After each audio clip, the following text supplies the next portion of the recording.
Bismillahirrahmanirrahim. Assalamualaikum warahmatullahi wabarakatuh. InsyaAllah pada hari ini saya akan membentangkan tugasan kajian teks syariah yang telah ditugaskan oleh Dr. Zaini. Nama saya Zahidah Nur Syarah binti Abdul Halim, nombor matrik A168365. Tajuk ini berkaitan dengan akadus salam, iaitu jual beli sesuatu barang yang dinyatakan sifat-sifatnya.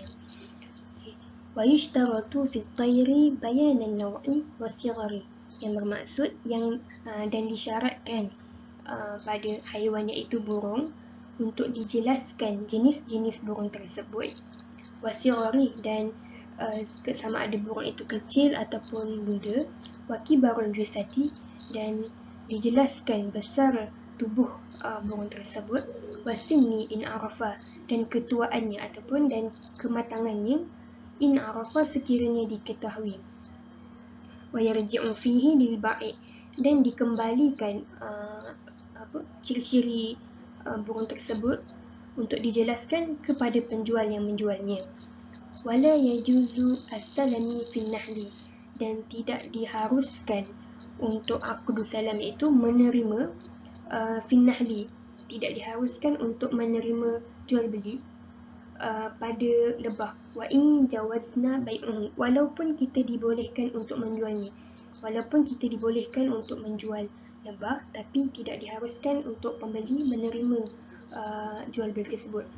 Li'annahu la yumkinu hasarahu bi'adadi wala wazni wala kaili, kerana sesungguhnya lebah tersebut tidak boleh dihitung, la yumkinu hasarahu bi'adad, tidak boleh dihitung bilangannya, wala wazni, dan tidak boleh ditimbang, wala kaili, serta tidak boleh disukat. Wa yushtaratu fil lahmi bayana kaunuhu lahmi baqarin, dan disyaratkan pada daging untuk dijelaskan bentuknya, iaitu sama ada daging itu daging lembu, atau dha'nin, ataupun daging anak kambing, atau ma'zin dzakarin khasi radi'in ma'lufin, ataupun daging kambing yang disebutkan secara khusus ianya masih menyusu, ma'lufi atau didduha, sama ada kambing itu diberi makan, maksudnya dipelihara, atau didduha, maksudnya didduha tidak diberi makan, tidak dipelihara, iaitu kambing yang tidak dipelihara iaitu sa'imah, min fakhidhin atau katifin, sama ada daging itu daripada bahagian peha ataupun bahu, atau janbin, atau yang berdekatan dengannya. Wa yuqbalu azmuhu 'ala al-'adati 'inda al-itlaq, dan sama ada dan diterima tulang yang pada adat kebiasaan itu diterima untuk dimakan. Wa yushtaratu fi thiyabi bayan al-jinsi, dan disyaratkan pada sesebuah pakaian untuk diterangkan jenis pakaian tersebut, itu sama ada kain pakaian tersebut dari cotton ataupun lain-lainnya, ataupun jenis pakaian tersebut untuk lelaki ataupun perempuan. Waktuli, dan dijelaskan ciri-ciri baju pakaian tersebut dari segi kepanjangannya, wal ardi, kelebarannya, wal ghilazhi, ketebalannya, wal diqati, kelembutan, was safaqati, kepadatan, wal riqati, kenipisan kain, wal nu'umati, kehalusan, wal khusyunati, dan kekasaran kain tersebut.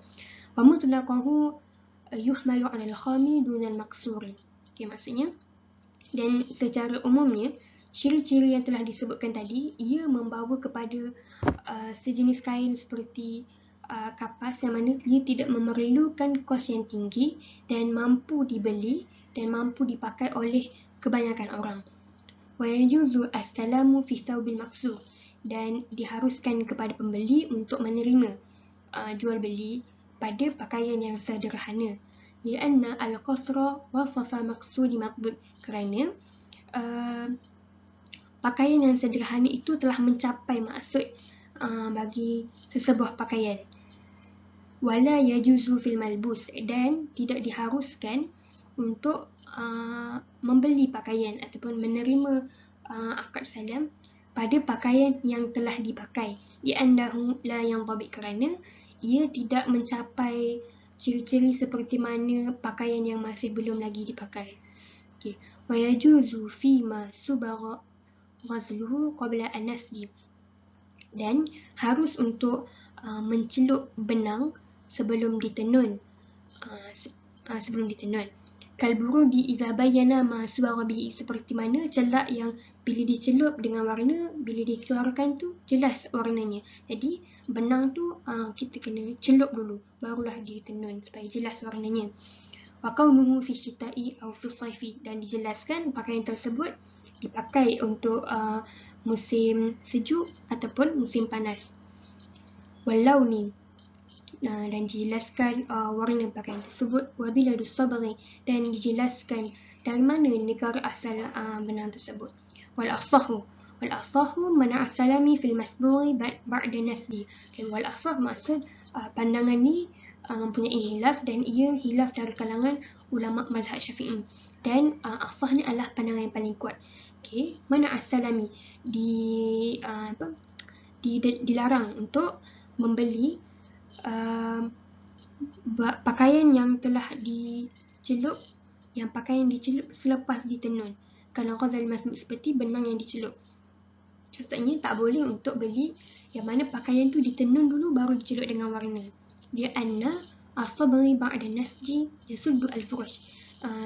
Ia adalah disebabkan bila mana benang tu, maksudnya pakaian tu lepas ditenun baru nak dicelup dengan warna, maka ia akan menyebabkan rongga-rongga pada pakaian tu terhalang, tertutup contohnya.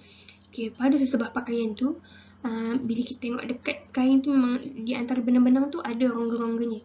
Jadi bila mana selepas ditenun, bila benang ditenun jadi kain, bila jadi kain tu dicelup dengan warna, maka terhalanglah rongga-rongga tu dan tak nampaklah ciri-ciri kain tu macam mana. Fala tazharu ma'ahu as-safaqah, maka tak terzahirlah kepadatan baju tu disebabkan ia dicelup selepas ditenun. Bi khilafi ma qablihi, dan ia berbezalah dengan yang sebelumnya. Yang sebelumnya itu kain yang dicelup dengan warna dulu barulah ditenun. Okay, berbeza dengan itu. Wa yushtaratu fi tamri aw zabibi ay yazkura launuhu ka'abyadha aw ahmara, dan disyaratkan pada buah tamar ataupun kismis untuk disebutkan warna buah tamar dan kismis seperti putih ataupun merah. Wanauhu kalbarhi awil barni, sama ada jenisnya, sama ada seperti barhi ataupun barni. Maksudnya barhi atau barni ni ialah tamar barhi ataupun tamar barni. Tamar barhi ni berasal pada Iraq dan dia agak berwarna kekuningan yang masih belum capai tahap kematangan yang tamar, tapi masih boleh dimakan. Dan tamar barni ni berasal daripada barni, dan tamar barni ni berasal daripada Madinah, dan ia disebutkan dalam ada hadis Nabi. Wa baladihi ka Misr aw Saudi aw Baghdadi, dan disebutkan dan dijelaskan negara buah tersebut, tamar ataupun kismis, daripada Mesir ataupun Saudi ataupun Baghdad ataupun negara lain. Wa sighurul habbat aw kibaruha, dan disebutkan juga kecil ataupun besar dia punya saiz benihnya. Lianna saghirul habbi aqwa wa ashad, kerana makin kecil benih tu lagi kuat dan makin lebih keras. Wa kaunuhu qadiman, dan disebutkan wa kaunuhu qadiman atiqan aw hadisan, dan disebutkan bentuknya sama ada yang lama ataupun dia punya matang tu dah tua, ataupun kurma ataupun kismis yang masih baru. Ikhtilafi al-ghardu bizalika, dengan tujuan yang berbeza. Maksudnya pembeli membeli kurma tu dengan tujuan yang berbeza, sama ada untuk dibuat proses makanan lain ataupun dimakan begitu saja. Jadi perlu dijelaskan ciri-cirinya. Wallahu a'lam. Itu saja daripada saya. Sekian, terima kasih.